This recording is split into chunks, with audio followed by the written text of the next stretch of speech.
My manager gave me some exhilarating news yesterday that I've got promoted. My family and I get to move to Chicago. I was absolutely delighted to hear this news, and I went home, told my parents about it. Everyone was absolutely happy, except my 8-year-old son.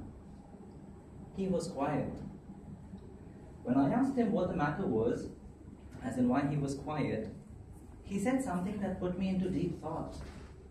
He said that he didn't want to go to the United States, because if he did, if we moved to the US, he would lose all his friends over here. Is there anyone in this room who has changed schools and lost their friends because you moved along with your parents to some other city? Yes. Something that's common in Indian children is that their opinions are rarely considered. Their consent is seldom taken. However, in an American household, if the father must switch jobs, he is obliged to seek the permission or actually get into a discussion with his family to know what their opinions are. He actually asks, would you be okay to relocate to some other place? I'm asking you because this might entail you moving out of your locality and losing a few friends. Are you okay with that? Will you allow daddy to do that? This is because of a core American value called equality.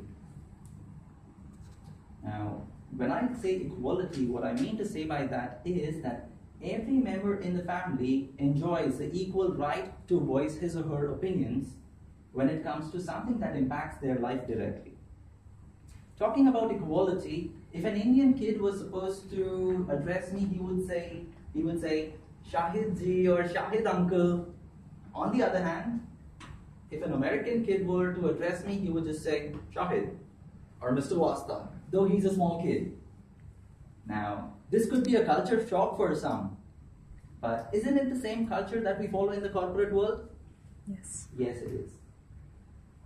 Fellow Toastmasters, while I speak about the cultural differences, I in no way intend to demean the Indian or the American value system. Through the examples that I quote today, I would like you to learn, adopt, and embrace from the best practices of both of these cultures.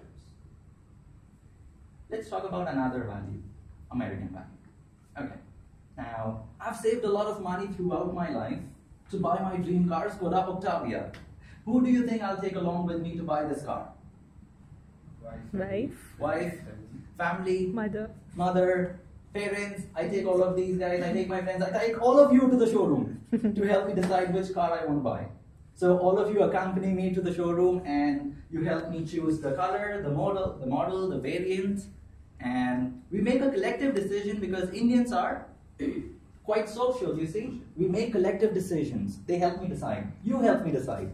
So I finally make the purchase and all 20 of us cram into this sedan and head back home. Imagine. Now, on our way back home, a policeman stops me and says, hey, you know what, you're not allowed to carry 21 people in this car. You'll have to pay a fine. Now, who do you think pays this fine? Owner, I do. Why didn't you guys pay the fine? Because you came to help me decide my dream car, right? Okay, alright. Now over here, there's nothing collective.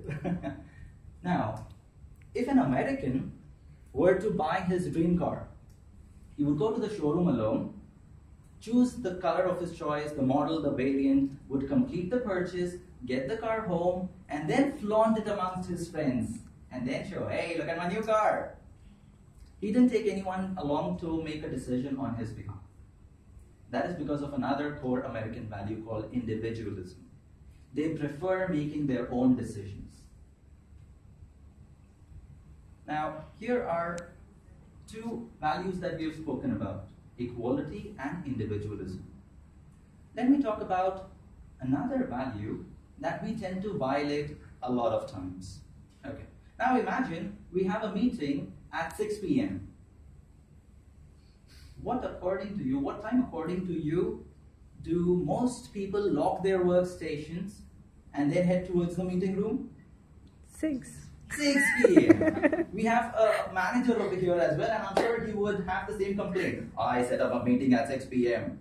and people walk into the room at 6:01. Okay. 6:10. Now, what happens is we lock our workstations at 6, and then we happily stroll towards the meeting room, and then I remember, oh my god, I need to go to the washroom as well. Okay, so I go to the washroom. And there's one amongst us as well who says, oh, I need to get a cup of cappuccino because it's going to be a long meeting. So now by the time these people come back after having relieved themselves and after having helped themselves, they get into the room. It's a big meeting room, but there are many people already over there, and they see there aren't enough chairs to accommodate all of us. Very good. So we pull in a few extra chairs. By the time everyone settles down, the time is 6:05, 6:10, or maybe even 6:01. My question is, are we late? Yes, we are. Because if the meeting was scheduled to begin at 6, everyone should have been in the room and have settled down before 6 so that the meeting organizer could begin on time.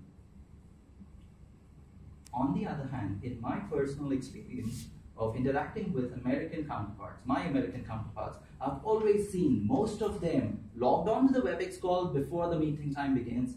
This is because of another core American value, which is punctuality.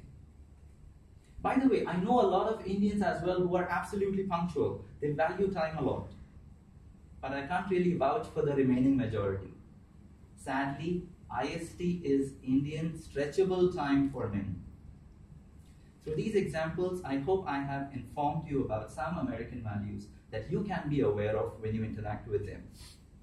Finally, I love my India, and I strive to educate myself and all my fellow Indians to be able to compete with anyone in this world. Thank you so much.